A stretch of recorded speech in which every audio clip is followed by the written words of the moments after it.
some more.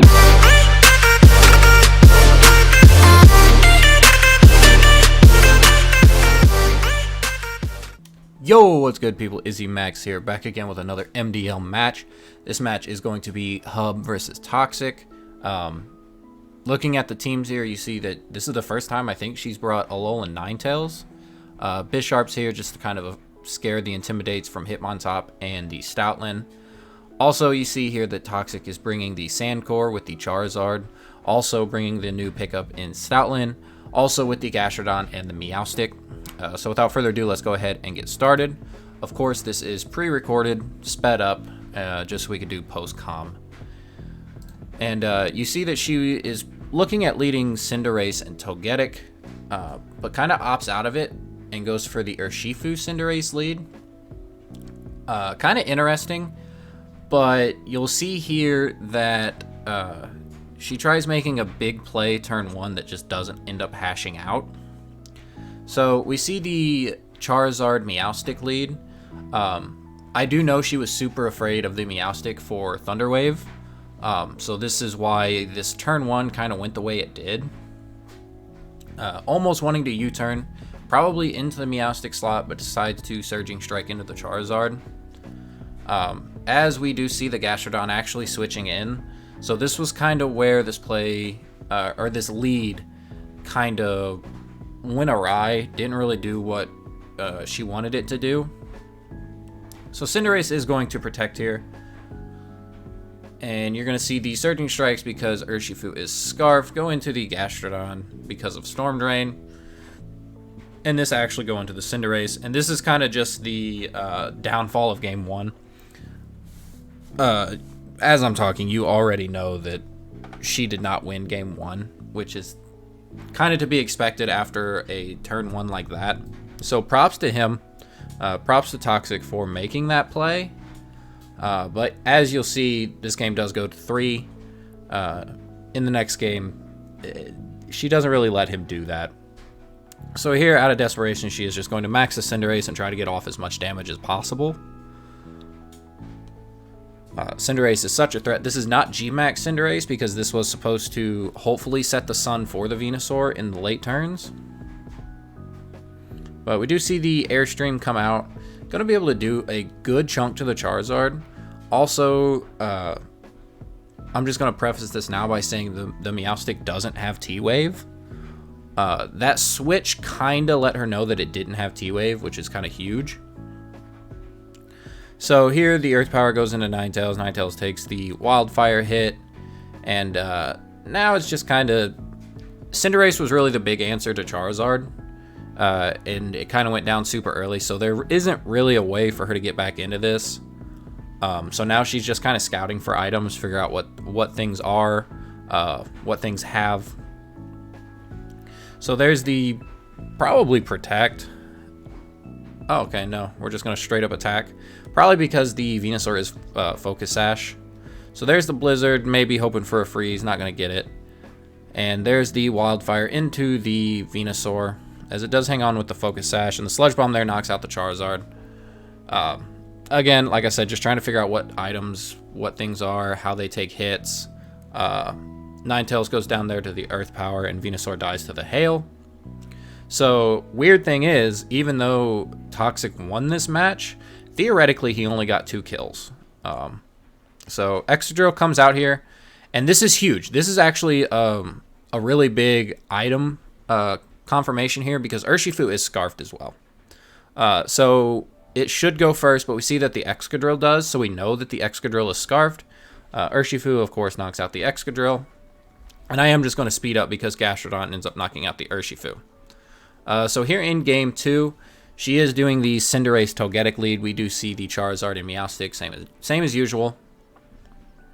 And we're just going to follow me. This is where we get confirmation that the Meowstic has Fake Out as its only attacking move. So at this point, she kind of plays like the All My Friends Are Dead syndrome with the Meowstic and just kind of targets around it, which is actually really, really huge. So he does max the Charizard again. It seems like that is his game plan. And I do think that this was a very big, kind of like a download moment for Hub. So the Airstream comes out, does more than 50%, which is huge. As he does the same thing. And the key here in game 2 was just staying faster than the Charizard. So matching Airstreams is very big. And we do just see the Follow Me again. So that is really all the damage Cinderace is going to take here. So like I said, very big that the Togetic actually led here in game 2. And this is another one where we found out that, okay, it has Charm, has Fake Out.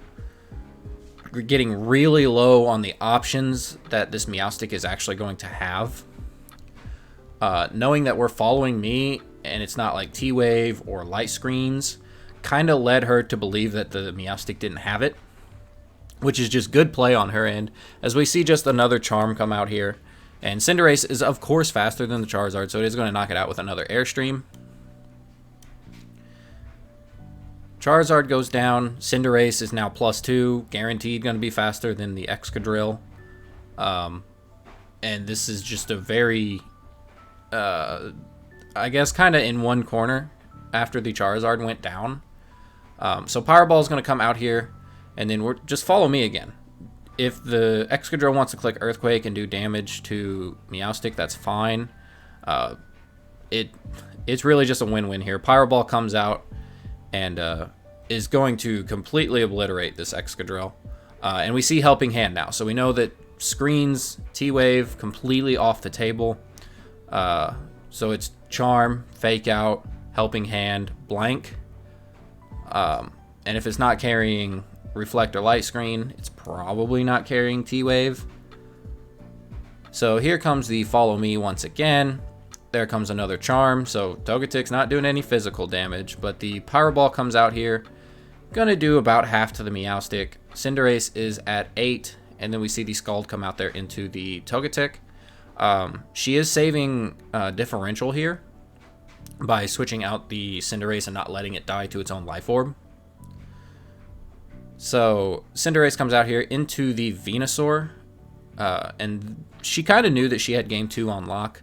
So this was a very interesting way of finding out what this Gastrodon is. As we see Rain Dance for the 4th move on Meowstic. So she knows that going into Game 3, that this Meowstic is 0 threat. So coming out there, we do see the burn. Not a big deal. We see the Helping Hand come out on the Gastrodon. Follow Me here guarantees that Earth Power is not going off into the Venusaur, but we do see the Rindo Berry, which was a good bring. Gastrodon, I don't think any build of Gastrodon, even if it's like super especially defensive, would have lived that hit.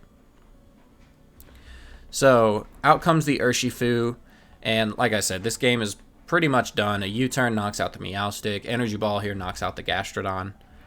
We see another Helping Hand, not going to be too terribly important. So I'm just going to go ahead and fast forward again. Hub ends up winning this one 3-0. Going into game 3 here, she is leading the same with the same in the back, the Urshifu and the Venusaur. And like I said, though, as soon as the Charizard is dealt with, the game gets very simple really quick.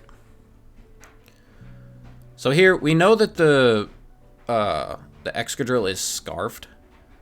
I wish she would have double protected here. Don't know if she forgot about Fake Out. But luckily this didn't go bad. If this was a crit, this would have been really bad really fast. But Cinderace here comes out. And the Follow Me, I guess, was really important though, because Fake Out meant that the Excadrill couldn't Helping Hand. As Cinderace does live that, wouldn't have lived a crit. But the Max Knuckle comes out here and again obliterates the Excadrill. We already knew it was Scarf because it outsped Scarf Urshifu. And you're probably thinking Urshifu's base speed is faster. Well, Urshifu was adamant this week and didn't have a lot of speed because we weren't expecting Scarf Excadrill. But Charizard comes out here, which is to be expected. Kind of wish Life Dew was on this because of turn 1 Protect was very readable. But there's the Max Charizard. We know that we have more Max turns and we have a +1 boost. So Cinderace is still going to be doing loads of damage. And we know the Meowstic can't do anything. So we're back to charming the Togetic here.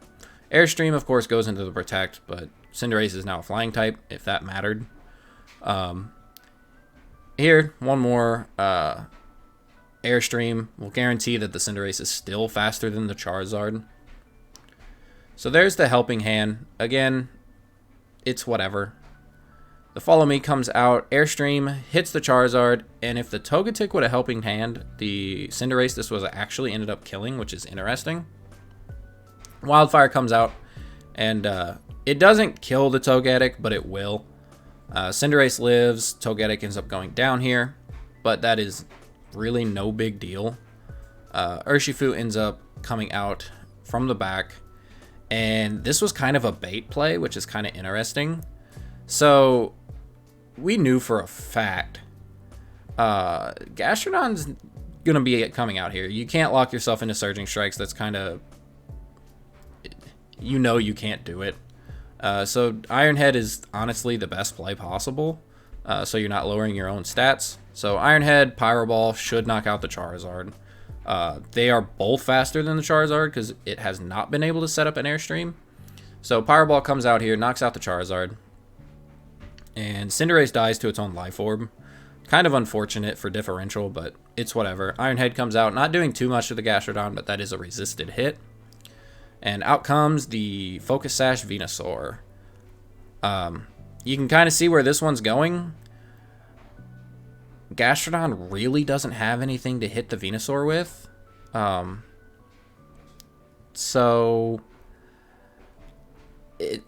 don't know. Fake Out, of course, was going to come out here, so the Venusaur does protect.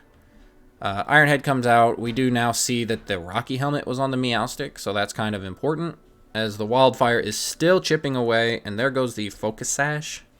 But an Energy Ball and an Iron Head should be able to knock out the Gastro here, just based on how much it did in Game 2. So there's the Iron Head. Energy Ball comes out. The Gastrodon eats its Rindo and dies. And at this point, there's really nothing to see. You know, Meowstic doesn't have any attacking moves, so I'm going to let it play out. But the weird thing about, let me get my paper. The weird thing about this match is it ended in a -6 for Toxic and a +3 for Hub. Hub currently is second based on win-loss ratio at now being 7-1, but she is first in differential with I think Matt having like a 23, and now Hub has a 28. So if that just goes to show anything, it kind of stalls here. He just kind of DC'd, so it didn't matter. The game's over. But yeah, that's going to be the match. Let me know what you guys think, and I guess I will see you guys in the next one. Peace.